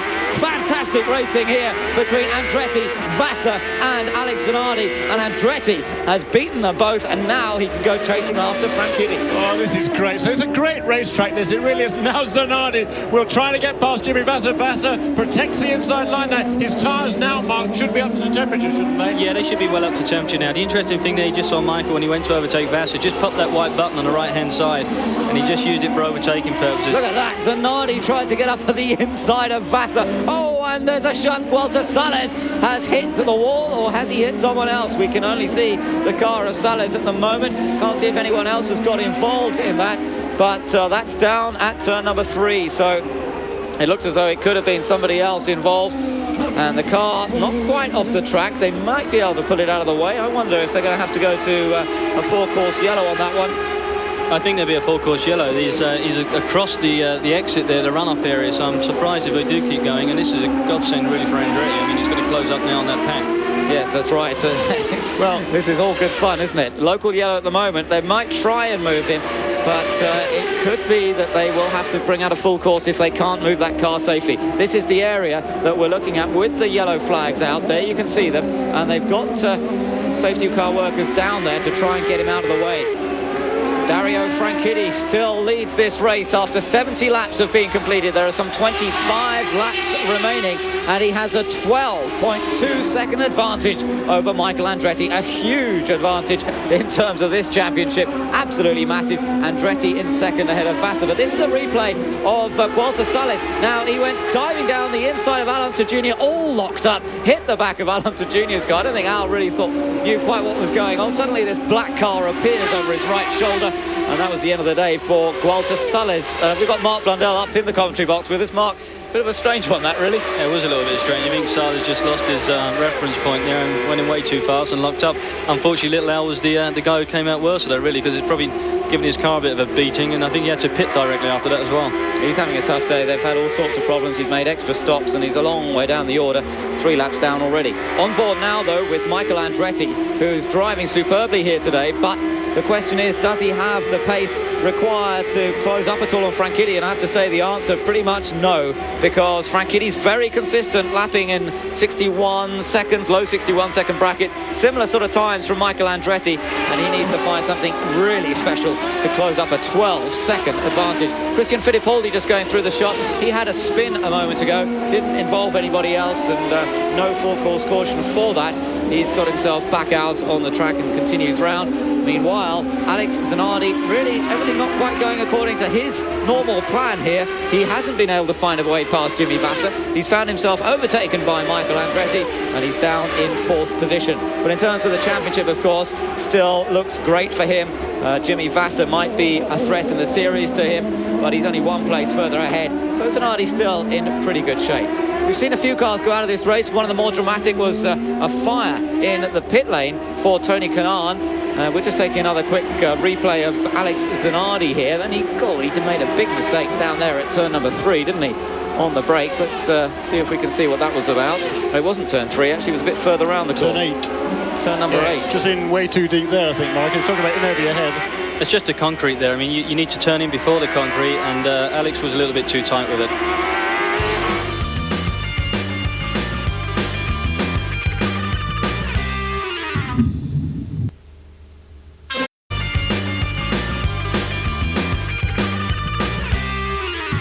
When fire breaks out, everybody, I understand, on your crew is all right. Yeah, everybody's all right. It's just a little mistake. Sometimes happen. I think we're doing a pretty good job, and I'm glad to be here with Tasman, and I'm just a little hot, but it's fine.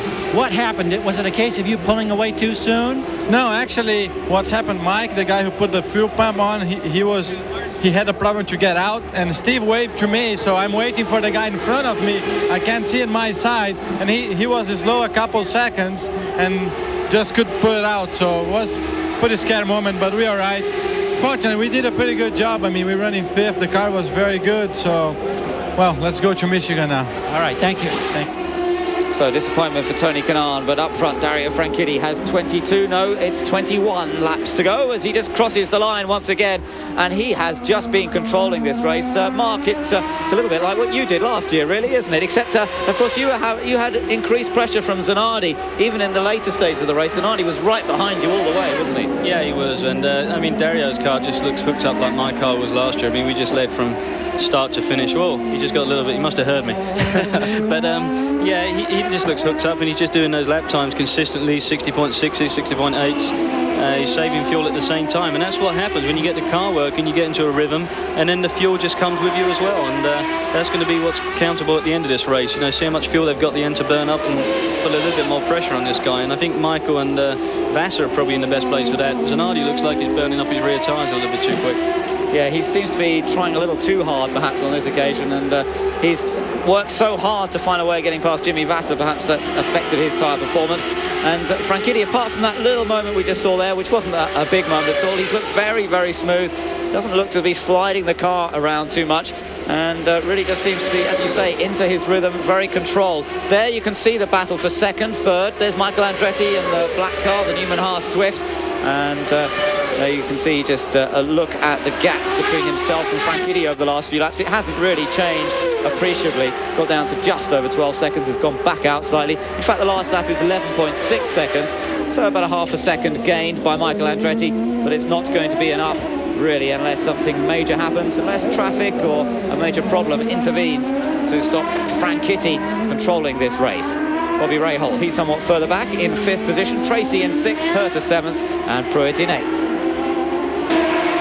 Jimmy Vassar's right up with Michael Andretti still as this race continues. 18 laps to go. Dario Franchitti with an 11.2 second advantage, as he has done throughout this race. Franchitti controlling the pace up front and with a big advantage over these two. But Jimmy Vassar in 3rd place hasn't given up his hopes of finishing 2nd and keeping the pressure on Andretti. Meanwhile, Alex Zanardi's dropped back a little bit more in 4th position. He doesn't seem to be able to run at the same sort of pace as these two. There he is across the line now, and he is going to have to watch out for Bobby Rahal, who's on a charge from behind and lapping very consistent times, although that last lap from Bobby was in fact a little bit slower. He seemed to lose a bit of pace on that last lap. Behind Rahal, Tracy runs in 6th place. 7th place for Brian Herta. He's worked his way up the order a bit. Scott Pruitt in 8th, Richie Hurd 9th, and Greg Moore, well, he's having a bit of a quiet afternoon, but he's down there in 10th position. And it's interesting to see that, in fact, Greg Moore is still the first of the Mercedes-powered cars, I think, isn't he, out there on the racetrack? And they certainly don't seem to be having a particularly good weekend at the moment. Mercedes-Benz power units not that well up in the order. Yeah, interesting. Right behind Greg Moore, actually, there's a super battle going on with Robbie Gordon, Max Papis, and then closing up onto the tail of those two, it's Adrian Fernandez and Elio Castroneves, and your teammate, Mauricio Guzmin. So 10th through 15th. That's our leader! It's Dario Franchitti. He's lost it. Oh no, Dario, what have you done? He's lost it. Can he get it going? Here come the leaders. Vassar, Andretti, Zanardi. 1, 2, 3. And Zanardi's gone past Vassar. Would you believe it? Oh, Dario, you've lost it it with an 11-second lead. How did you throw that away? And he's stuck in the middle of the track. Team Green, they cannot believe it. And now somebody's come round and gone straight into the middle of it by the looks of things. Is that Tracy? I don't know, is it? It can't be, surely. Not his teammate, is it? It's hard to spot from this vantage point. But would you believe it? Dario Franchitti, when he was heading for such a good, strong race victory here in Toronto. We haven't seen what's happened. There could have been some traffic around. We haven't seen if he was on his own, whether there was another car involved. Let's see who that other car there is. You could be right, you know, it is Paul Tracy. I don't believe it. Both Team Green cars, and remember, Paul was lying in 6th position before that. I think it is Tracy. Yeah, he obviously wanted to see his teammate. I know they're mates, but this is silly. Dario Franchitti getting out of his car. Now this is going to take some getting over, and just hope we get a chance to see exactly what happened there. Whether he lost it on his own, let's take a look. Well, it looks like it. Do you reckon he clipped the inside wall, or was that more under power? He could have possibly clipped the inside wall. It's actually like a double apex situation here. You can't quite, it just doesn't come into picture quick enough. But they've moved the wall back though a little bit now. Yeah, but the grip is actually right inside near that wall. Well, look, he got it fired up then, and then he stalled it. And then he stalled, yeah. I mean, the clutches are so temperamental on these cars. Michael just clips over there. He gets through. I mean, you know, unlucky, but there again, you know, to finish first you must finish. That's the rule of the game. 95 laps you got to complete. He didn't do it. That's right. What a horrendous error. I mean, just think what was on the line. It wasn't just his first win. No, look at $360,000 he's just thrown away with that spin. Here we are on board with Alex Zanardi, and you can see on the outside Vassar going through. He actually runs over the nose of Franchitti's car, and Zanardi picks it right this time. He goes to the inside, and he gets a move there on Jimmy Vassar. That's right. He picked the wrong route last time, didn't he, earlier on in this race? There's another view. Look at Andretti. Vassar just mistimed it slightly. Zanardi this time chose exactly the right route. Dived through on the inside. Now, we don't quite stay long enough to see what happened to Tracy, who just decided to drive down into the middle of Dario Franchitti. Poor old Tracy. He's tried his best to stay out of trouble today. He's been very well behaved, and he's still. That's another look there. There's the onboard there from Michael Andretti. It wasn't that pretty impressive, Mark. I mean, he didn't have much room to react there. He gets the car slowed down just. Let's hear from Kim Green now. Kim Green, general manager, Team Cool Green. Disappointment is written all over your face, but what did Dario tell you? Well, he came over the radio and said that his brake pedal went to the floor, so he couldn't get it stopped. He had to spin the car to try and miss the wall. Certainly pretty disappointing. The race was ours to win. Can you describe the emotions that you feel right now, Kim? Well, I think probably a bit like jumping off the CN Tower. You know, we had a great race car all day today. He drove a fantastic race. We had great pit stops. I guess the satisfaction is we're very competitive, and we'll win one real soon. A $375,000 brake failure, gentlemen. Well, problems there for Kim Green, and problems for the whole team, but poor Dario Franchitti, just unbelievable. It's all gone wrong for him on a day where everything seemed to be going so right. It's Michael Andretti, the 5 times winner of Toronto, who is now the leader of this race. Michael Andretti then, 82 laps in the book. There are just 13 laps to go, and the man who has won this race 5 times in 11 visits, because he didn't do all of them. He missed one when he went off to do Formula 1, of course. He is now leading this race, but he's got Alex Zanardi behind him. What a tremendous climax we're building up to here, Mark. It looks like we could have an excellent restart. Well, it looks like it's going to be an excellent restart. Gordon's actually sandwiched in between at the moment, so that's going to be the interesting point, to see whether Zanardi can get by him very quickly and get on the back end of Andretti. But Andretti's going to get the hammer down here, you know that. Yeah, and of course fuel mileage is an issue now. They've had enough yellow flag to be able to turn up the boost. Let's go down to the pits and hear some from Dario. It has to be the longest walk back. Dario Franchitti, can you describe what happened? We had kind of brake problems all day. We had them in qualifying a bit yesterday, and we thought it was because the pads were low. We swapped obviously put new rotors and new discs on the car for today's race, but the pedal was going long in the longer runs, and I braked in there, locked it up, caught the throttle as I was braking because the travel was so long. It just caught me out. It's been inconsistent all day on the brakes a little bit, but you know, it was great up until then. Team Cool Green did a great job with the car. But, you know, the brakes was a worry from the start, and it caught me out. What can I say? I can't believe it. The stoicism, gentlemen, certainly hides the disappointment. Well, indeed it does. Dario Franchitti came so close to winning here today and really deserved it. You have to rate it as a strong drive from him right up until that point. But, well, as you said, Mark, to finish first you have to finish. And all race winners all have to deal with their own issues, their own problems. It's never perfect. You never get an absolutely perfect situation. There's always something to deal with. But obviously it does appear that they had some difficulty with the brake system on the car from yesterday. And it just caught Dario out in the end, with such a short distance to go as well to make it to the checkered flag. I think there's a little bit of trouble with the brakes maybe if he's got a long pedal, and obviously when you cross some of these bumps you get some knockoff, but you've got to factor in the situation of an 11 or 12 second lead on that other car behind him. So, you know, you could just take it a little bit easy going into turn one. If you felt he had problems, you've got to adjust.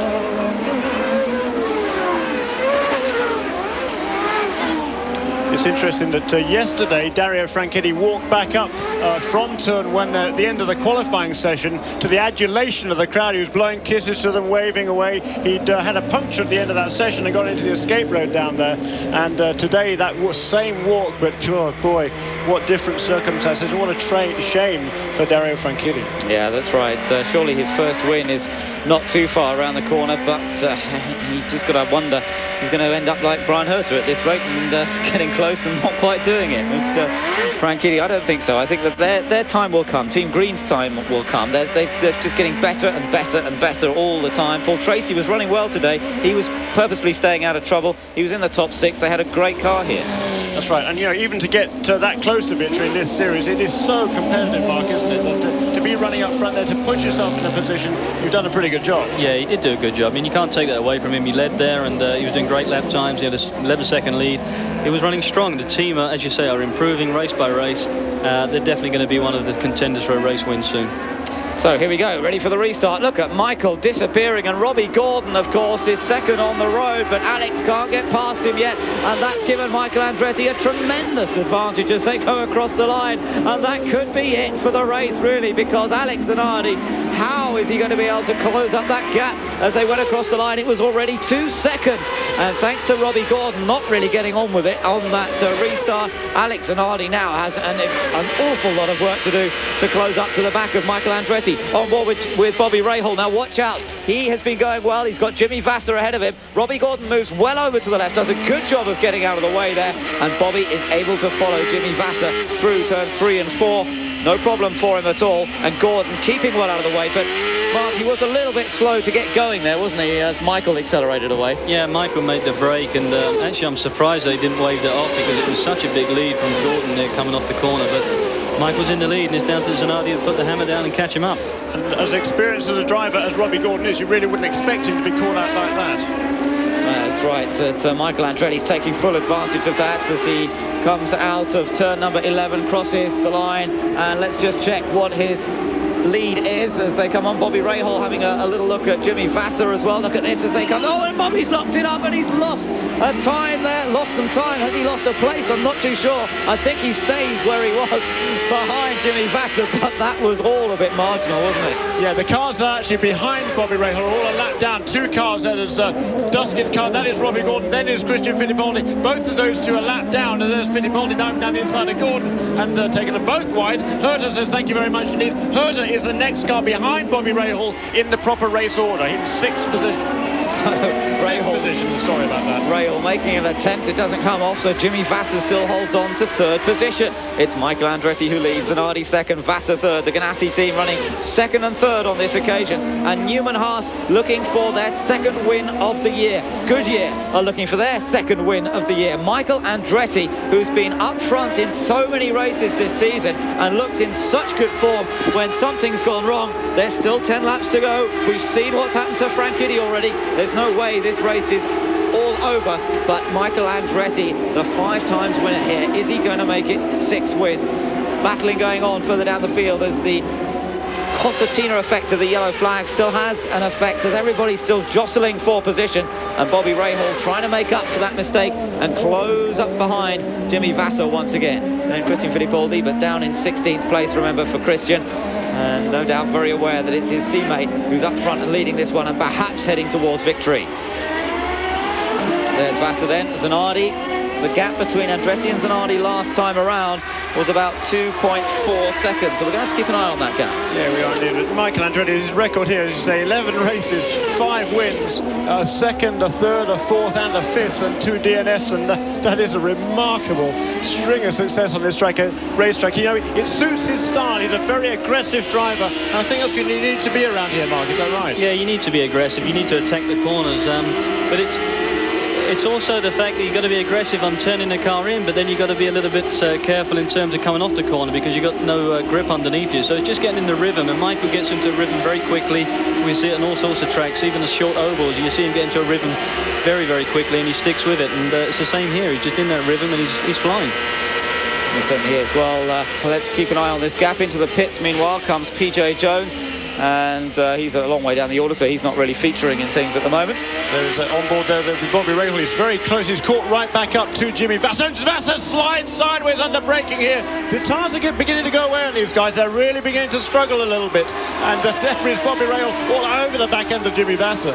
Yeah, it's really getting tight again between these two. Vasser versus Rahal. Rahal trying to get yet another podium finish here in Toronto, and now tucked right under the rear wing of Vasser's car, looking for any opportunity to go through. There are 8 laps to go. No, there are 7 laps to go because Michael Andretti's just crossed the line, and the gap between him and Zanardi has come down. It's 1.6 seconds, and a 61.3 second lap from Alex Zanardi means the Italian is on the charge once again and beginning to close up the gap to Michael Andretti. But meanwhile, Jimmy Vasser and Bobby Rahal continue their own battle, and on board now with Bobby Rahal, this tremendous view as he builds up to 185 miles an hour down the backstretch. Not close enough to have a go, but he does at least force Jimmy to go on the inside line, closes right up on the exit and tucks the nose cone of his car right under the gearbox of Jimmy Vasser. Jimmy is struggling, and a little bit farther back, let me just tell you that Elio Castroneves has moved up a position and Greg Moore has dropped back 2 places. So Castroneves now 10th, Tracy is up to 11th, then Moore in 12th,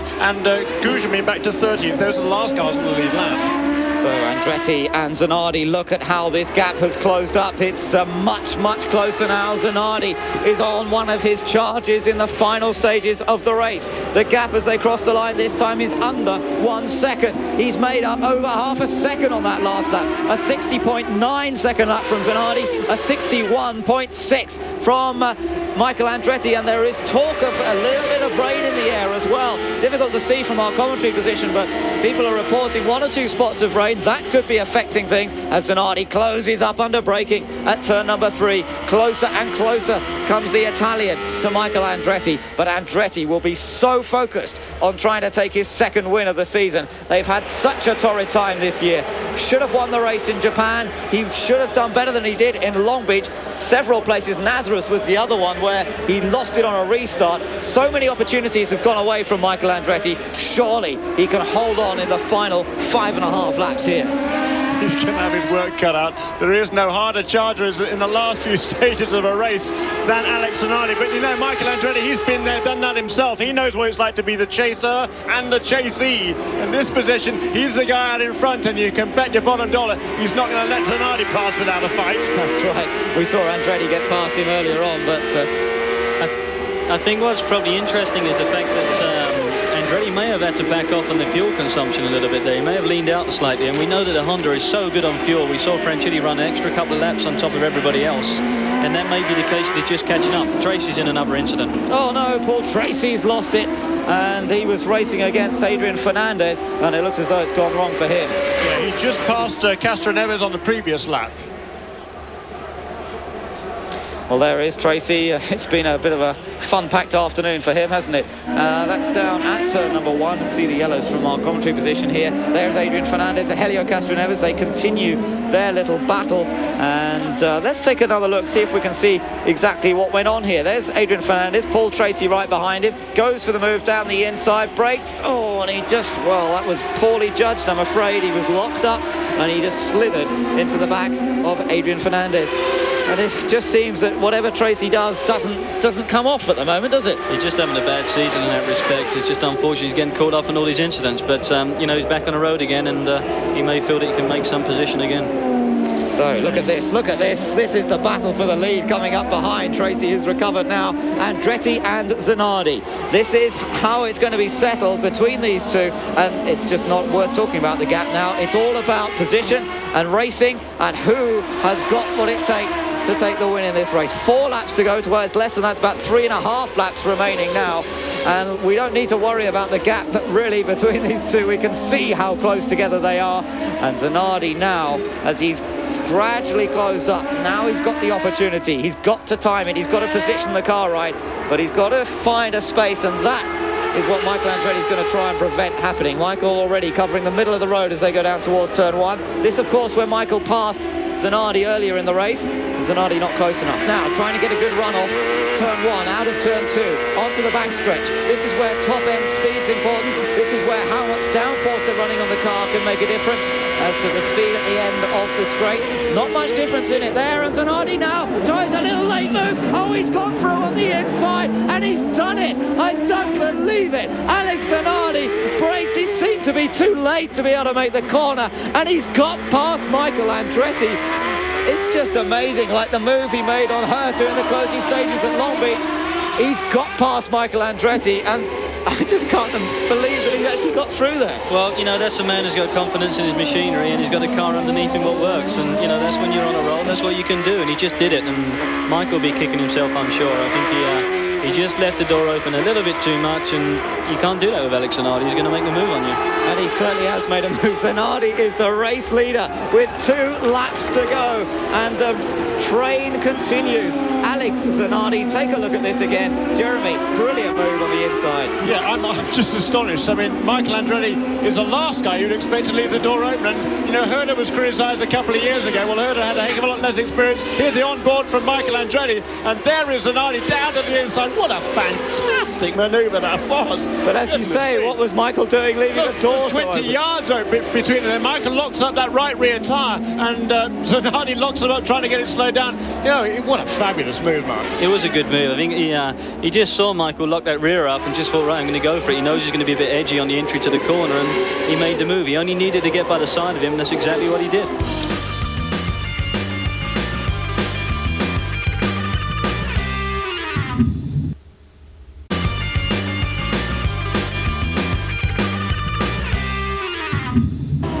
So it's Alex Zanardi who's leading now. He's about to start his final lap, and this will make it 4 wins in a row. If he makes it through just 1 more lap, he will match the record of Alonso Jr. in 1990, and it would be his 6th victory of the season after what has been an incredible race. We saw Dario Franchitti lead the majority of it from pole position. It looked as though Franchitti was going to win this race easily. He had an advantage of over 11 seconds, but then Franchitti suffered with brake problems, lost it down at the first corner, and it allowed Michael Andretti and Alex Zanardi to battle it out for the last few laps. Andretti seemed to have the advantage, seemed to have Zanardi's moves covered, but then just left that little bit of a gap open, and Zanardi said thank you very much to go through into the lead. There, 3rd and 4th, Jimmy Vasser and Bobby Rahal. They've both driven extremely well this afternoon, stayed out of trouble, made the passes that counted. Vasser unlucky because he got more held up in the incident with Franchitti than his teammate Alex Zanardi, but that's just the way the dice turns, and he will just have to look back and see that he's going to get a 3rd place finish. But look at Alex Zanardi. The Canadian fans love this one. Once again, Zanardi has beaten the odds in the race. He comes through to take his 4th win in a row. The grandstands applaud. Another brilliant achievement from the Italian. Michael Andretti will be so disappointed in 2nd. Vasser finishes in 3rd. Rahal 4th, Herta 5th, Pruitt 6th, then Hearn, Papis, Fernandez, Castro Neves, Greg Moore and Maurizio Guterman. Alex Zanardi can't believe it. Look, he's always delighted when he's won a race, but he is just over the moon this time after fighting his way back up to the back of Michael Andretti's car and finding that little bit of space. Michael's driven off. He's disgusted with himself, I should think, as much as anything else. And look at these two, Vasser and Zanardi, just celebrating. Bobby Rahal there as well. He's had a great run. 4th position for him today. Brian Herta in 5th. Let's just run through these final results. Zanardi the winner from Andretti in 2nd, Vasser 3rd, Rahal, Herta and Scott Pruitt in 6th position. 7th place for Richie Hearn. Then 8th, and an excellent 8th. Best result ever for Max Papis. 8th equal best result, thank you, Jeremy. 9th for Adrian Fernandez, 10th for Helio Castroneves, 11th for Greg Moore, and 12th place, the final point for Maurizio Gugelmin. Behind them, Robbie Gordon, Paul Tracy, Arndt Meyer, and Christian Fittipaldi, with Al Unser Jr. finishing in 17th place, and then Michel Jourdain, and then really the non-finishers starting out with PJ Jones. A remarkable run, though, once again for Alex Zanardi, who continues to extend his championship lead, and really, who would bet against him for the championship now?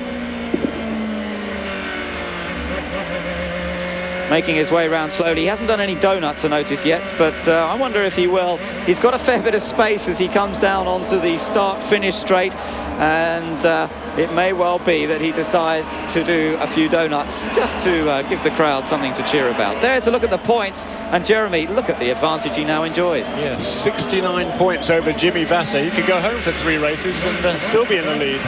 Absolutely, and Zanardi has indeed set himself up to do some donuts in front of the grandstands, and they love that. A great show once again. Tell me when. Look at that, on the start-finish straight. And Zanardi, one hand in the air again. It's become his trademark very much. Thumbs up. Let's hear from Michael Andretti now, down in the pit lane. What does he have to say after finishing in 2nd place when it looked as though he was going to take his 2nd win of the season? Andretti must be disappointed. We get a chance to hear from him right down there at the end of the pit lane. They're just collecting the cars there. Disappointing is to know that you were that close to getting this victory. Very disappointing, but I did everything I can, but my rear tires were gone. I just had no rubber left on the rear tires, and you know, that was it. I tried everything I could, but you know, it was either bang wheels or let them go by, and you know, it's not worth banging wheels. So Michael Andretti, you could see the disappointment, but well, lack of grit, there's not a lot he could do. There are the patterns that Alex Zanardi's left, and he's now made it down to the end of the pit lane where Gary Gerald is waiting to talk to him, and another very, very happy face on the Italian. Look at the celebration with the crew. They can't quite believe it. They thought this day was not going to be one for Alex. 4 in a row, the number of wins. Well, Alex Zanardi gets the congratulations from his teammate, 3rd place finisher Jimmy Vasser. Alex, tell us about the pass on Michael. I think it was so interesting that I had to keep my concentration on what I was doing. Michael left a little bit of room. I brake. As soon as I saw that he left a little bit of room, I just took my foot off the brake pedal and let the car roll in. It worked. So, you know, I'm sure Michael is very disappointed, but he's one of these guys that you can race with. And once that he felt beaten, he just said, okay, we'll take home 2nd place. So I'm really happy. Congratulations. Thank you. Brilliant performance then from Alex Zanardi. Just check you through the results once again. It's 4 in a row for Alex Zanardi. Can anybody stop him? Well, next time out, they'll be going to Michigan, the Super Speedway. Things are a lot less predictable on the Super Speedways, and Zanardi might find that his run comes to an end there. But for the moment, he's got a massive championship lead. He really is in great shape for this championship, and I don't think that really anybody else is going to be able to do much about it. The Ganassi team on top, Jimmy Vasser up there in 3rd place today. That means he moves up into 2nd place in the championship. And Michael Andretti with the Newman Haas crew, well, 2nd position for a 2nd week in a row, but they just can't seem to grab that top slot. Jeremy, going towards Michigan, we should have fun and games there, but of course a very different nature to the race. Couldn't be more difficult. Here the average lap speed at 110 miles an hour. Next week double that, over 220. It should be a great race. Well, thanks to Mark Blundell for joining us this afternoon. Let's hope he doesn't join us next time. We want him to finish the race. Very much thank you to you, Mark. From Ben Edwards and Jeremy Shaw, thank you for joining us today. Join us next time. Bye-bye.